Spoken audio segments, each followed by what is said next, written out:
Officially Spiderman brand new ഡേയുടെ ഷൂട്ടിങ്ങൊക്കെ തുടങ്ങിയെന്ന് നമുക്കറിയാം. പക്ഷേ ഒഫീഷ്യലി നമ്മുടെ ടോം ഹോളണ്ട് ഇപ്പോഴാണ് പടം സ്റ്റാർട്ട് ഷൂട്ടിങ്ങിന് വേണ്ടി വന്നിട്ടുള്ളത്. ഓൾറെഡി സ്പൈഡർമാൻ്റെ സ്യൂട്ട് ഉണ്ടായിട്ടുണ്ട്. സൂട്ടിൻ്റെ ഉള്ളിൽ സ്പൈഡർമാനുള്ള പോർഷൻസ് ആണ് ഇപ്പോൾ ഓൾറെഡി ഷൂട്ടിംഗ് ഒക്കെ കഴിഞ്ഞിട്ടുള്ളത്. അതായത് മുഖം വേണ്ടല്ലോ, അതുകൊണ്ട് ടോം ഹോളൻ്റെ ആവശ്യമില്ല. അതുകൊണ്ട് സ്റ്റണ്ടബിളിനെ വെച്ചിട്ടാണ് ആ സീൻസൊക്കെ ഓൾറെഡി എടുത്തിട്ടുള്ളത്. എങ്ങനെ പോയാലും ഇപ്പോൾ ടോം ഹോളണ്ട് ഒഡീസി എന്ന് പറഞ്ഞുള്ള പടം കഴിഞ്ഞിട്ടാണ് ഇപ്പോൾ നമ്മുടെ ബ്രാൻഡ് ന്യൂ ഡേയിലേക്ക് വന്നിട്ടുള്ളത്. അങ്ങനെ വന്നു കഴിഞ്ഞാൽ എങ്ങനെയാണ് ടോം ഹോളണ്ട് വന്നുകൊണ്ട് തന്നെ പുള്ളിയുടെ പിക്ചേഴ്സൊക്കെ ലീക്കാവും. അതുകൊണ്ട് തന്നെ ഈ സ്പൈഡർമാൻ്റെ സ്യൂട്ട് ഒഫീഷ്യലി തന്നെ എല്ലാവരും ലീക്ക് ചെയ്യും. എന്തിനാടാ ഇവന്മാരൊക്കെ ലീക്ക് ചെയ്തിട്ട് അവർക്കൊരു പബ്ലിസിറ്റി കൊടുക്കുന്നതെന്ന് പറഞ്ഞിട്ട് മാർവൽ തന്നെ ഒഫീഷ്യലി ആ സ്യൂട്ട് തന്നെ റിവീൽ ചെയ്തിരിക്കുകയാണ്. നോവേ ഹോമിൻ്റെ എൻഡിൽ നമ്മൾ ഓൾറെഡി ആ സ്യൂട്ട് സ്പൈഡർമാൻ പുള്ളിയുടെ തന്നെ ആയിട്ടുള്ള ഒരു ഹോം മെയ്ഡ് സ്യൂട്ട് ഉണ്ടാക്കുന്ന പോലെ കാണിച്ചിട്ടുണ്ടാവും. അതേ സെയിം സ്യൂട്ടിൽ തന്നെയാണ് പുള്ളി ഇതിൽ അപ്പിയർ ആയിട്ടുള്ളത്. പിന്നെ ഇതിൽ കാണിച്ചിരിക്കുന്ന ലുക്ക് അനുസരിച്ചിട്ട് നമ്മുടെ സ്പൈഡർമാൻ്റെ ഹെയർ സ്റ്റൈൽ നോക്കുമ്പോൾ ഇത് തന്നെ ആയിരിക്കുമോ പടത്തിലുള്ള നമ്മുടെ പീറ്റർ പാർക്കറിൻ്റെ ഹെയർ സ്റ്റൈൽ എന്ന് കൺഫേം ചെയ്യാൻ പറ്റില്ല.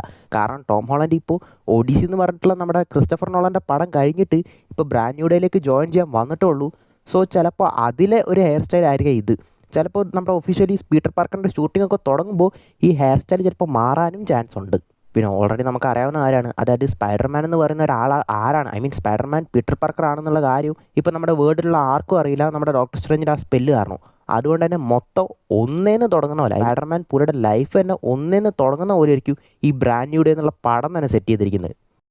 അതായത് പീറ്റർ പാർക്കർ എന്ന് പറഞ്ഞ ഒരു ഐഡൻറ്റിറ്റി പോലും ഇപ്പോൾ പുള്ളിക്കില്ല. സോ പുള്ളി സ്ക്രാച്ചിൽ നിന്ന് വേണമെങ്കിൽ എല്ലാം ബിൽഡ് ചെയ്ത് കൊണ്ടുവരാൻ.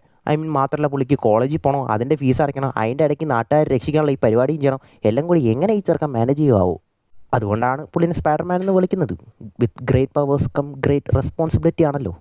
പിന്നെ ഇതുവരെ റൂമേഴ്സ് ആയിട്ടുണ്ടായിരുന്നൊരു കാര്യമായിരുന്നു, അതായത് നമ്മുടെ വില്ലനായിട്ട് ഇതിൽ മെയിനായിട്ട് ഒരു പാർഷ്യലി ഒരു വില്ലനായിട്ട് വരാൻ വേണ്ടി പോകുന്നത് നമ്മുടെ ഹൾക്കായിരിക്കും എന്നൊക്കെ പറഞ്ഞിട്ട്.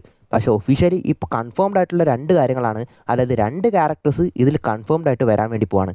അത് ഒന്ന് നമ്മുടെ ബ്രൂസ് ബാനർ ഹൾക്കായിട്ട് തന്നെ വരും. പിന്നെ ഒന്ന് നമ്മുടെ പണിഷറും.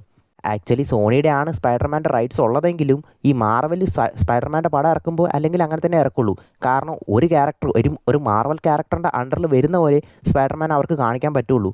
അങ്ങനെ അവർ കാണിക്കത്തുള്ളൂ. ഇതുവരെ ഇറങ്ങിയിട്ടുള്ള എല്ലാ സ്പൈഡർമാൻ പടങ്ങളും നിങ്ങൾ ശ്രദ്ധിച്ചാൽ കാണാം അങ്ങനെ തന്നെ ആയിരിക്കും. കാരണം നമ്മുടെ നോവേ ഹോം ആണെങ്കിലും ഹോം കമ്മിങ് ആണെങ്കിലും എല്ലാം ഒരു മെയിൻ ക്യാരക്ടറിൻ്റെ അണ്ടറിൽ അവരുടെ ഒരു ഗൈഡൻസിലായിരിക്കും സ്പൈഡർമാൻ പ്രവർത്തിക്കുന്ന പോലെ തന്നെ കാണിച്ചിട്ടുണ്ടാവുക.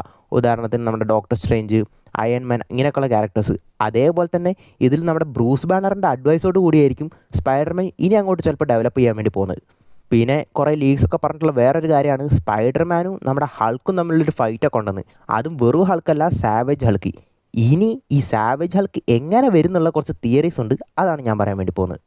തുടക്കത്തിൽ തന്നെ നമ്മുടെ പണിഷറും സ്പൈഡർമാനും ഒക്കെ എനിമീസ് ആയിരിക്കും. അതായത് ഓൾറെഡി നമ്മുടെ പണിഷർ എല്ലാ വില്ലന്മാരെയൊക്കെ ഹണ്ട് ചെയ്ത് കൊണ്ടുവന്നിരിക്കുകയാണ്. അങ്ങനെ സ്പൈഡർമാൻ ഒരു വില്ലനാണെന്ന് വിചാരിച്ചിട്ടായിരിക്കും പുള്ളിനെ ഹണ്ട് ചെയ്യാൻ വേണ്ടി വരുന്നത്, പുള്ളിനെ കൊല്ലാൻ വേണ്ടി വരുന്നത്. അപ്പോഴായിരിക്കും നമ്മുടെ സ്പൈഡർമാൻ പറയുന്നത്, എടേ ഞാൻ അവഞ്ചേഴ്സിലൊക്കെ ഉണ്ടാകും, ഞാൻ ഹീറോ ആണെന്നൊക്കെ പറഞ്ഞിട്ട് അവർ രണ്ടുപേരും ടീമപ്പ് ആയിട്ട് പിന്നെ ഒരു മെയിൻ ആയിട്ടുള്ള വില്ലനെ എതിർക്കാൻ വേണ്ടി പോകുന്നത്. അങ്ങനെ തന്നെയായിരിക്കും ചിലപ്പോൾ ബ്രൂസ് ബാനർ ഒരുമിച്ച് ചേർന്നിട്ട് നമ്മുടെ പണിഷറൊക്കെ ഒരുമിച്ച് ചേർന്നിട്ട് ആ വില്ലനെ എതിർക്കാൻ വേണ്ടി പോകുന്നത്. ഇനി എങ്ങനെ നമ്മുടെ ബ്രൂസ് ബാനർ, ഇപ്പോൾ already Marvel Bruce Banner professor ഹൾക്കായിട്ടാണുള്ളത്. ആ പ്രൊഫസർ ഹൾക്ക് എങ്ങനെ സാവേജ് ഹൾക്കായിട്ട് മാറുന്നു വെച്ച് കഴിഞ്ഞാൽ അതിനുള്ള മെയിൻ റീസണാണ് മിസ്റ്റർ നെഗറ്റീവ് എന്ന് പറഞ്ഞ ക്യാരക്ടർ. ആ ക്യാരക്ടറിൻ്റെ മെയിൻ പവർ എന്താണെന്ന് ഞാൻ ഓൾറെഡി ഇതിന് മുമ്പുള്ളൊരു വീഡിയോയിൽ പറഞ്ഞിട്ടുണ്ടായിരുന്നു.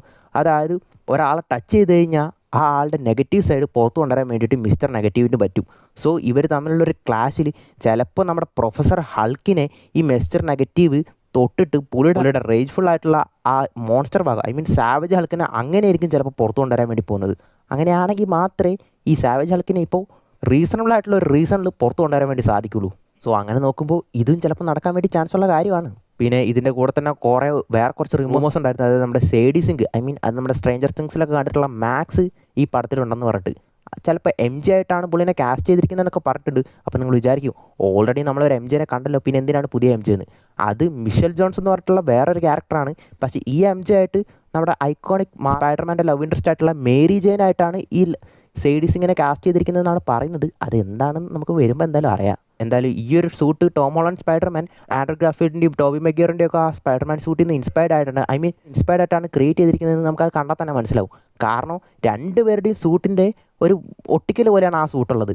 കാരണം പെട്ടെന്ന് ഒറ്റ നോട്ടത്തിൽ നമ്മുടെ ടോബി മഗ്വയറിൻ്റെ ആ ഒരു സൂട്ടിനെ പോലെ ആ ബ്ലാക്ക് കളർ വെബിങ് ഒക്കെ പുറത്ത് വന്നിട്ടുള്ള പോലെ കാണാൻ പറ്റും. മാത്രമല്ല നമ്മുടെ ആൻഡ്രൂ ഗാർഫീൽഡിൻ്റെ ചെസ്റ്റിലും ബാക്കിലൊക്കെ ആ സ്പൈഡറിലൊക്കെ വലുതായിട്ടുണ്ടാവും. അതുപോലെ തന്നെയാണ് ഈ സൂട്ടിലും ഈ സ്പൈഡർമാൻ്റെ ഈ സൂട്ടിലും ആ ചെസ്റ്റിൽ ആ ഒരു ലോഗോ വലുതായിട്ടായിരിക്കും കാണിച്ചിട്ടുണ്ടാവുക. സോ ആ ഒരു ഇൻസ്പിറേഷൻ തന്നെ ആയിരിക്കും പുള്ളി ഉണ്ടാക്കിയിട്ടുണ്ടാവുക.